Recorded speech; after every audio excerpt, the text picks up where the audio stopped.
আমরা যারা বিবেকবান তারা আমাদের সামনে খাবার বিদ্যমান, এরপরও খাচ্ছি না, বিবেককে কাজে লাগাচ্ছি।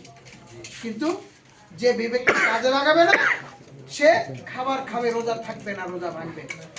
শুধু খাওয়ার ব্যাপারেই নয়, এমনি ভাবে অর্থনীতিতে, রাজনীতিতে, সমাজনীতিতে, সকল সেকশনে আল্লাহ তাআলা পরিপূর্ণ নিয়ম বিধান আমাদের জন্য দিয়েছেন কি দেননি? দিয়েছেন। এই পরিপূর্ণ নিয়ম বিধানের নামই হচ্ছে ইসলাম। Islam is the complete code of life.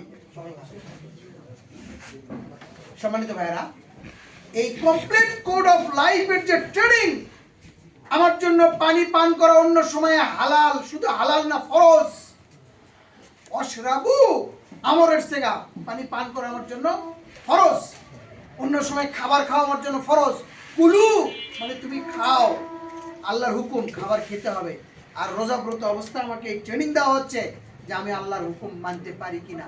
ঠিক তেমনি ভাবে ট্রেনিং দেওয়া হয়েছে, আমাকে হুকুম দেওয়া হয়েছে অর্থনীতিতে আমি সুদ ভিত্তিক চালাবো না জাকাত ভিত্তিক চালাবো।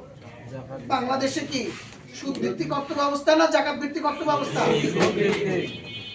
লেখাপড়ায় ইসলামী লেখাপড়া, ইসলামী পরিবেশে ইসলামী শিক্ষা ব্যবস্থা চালু আছে না সেকুলারিজমের শিক্ষা ব্যবস্থা চালু আছে?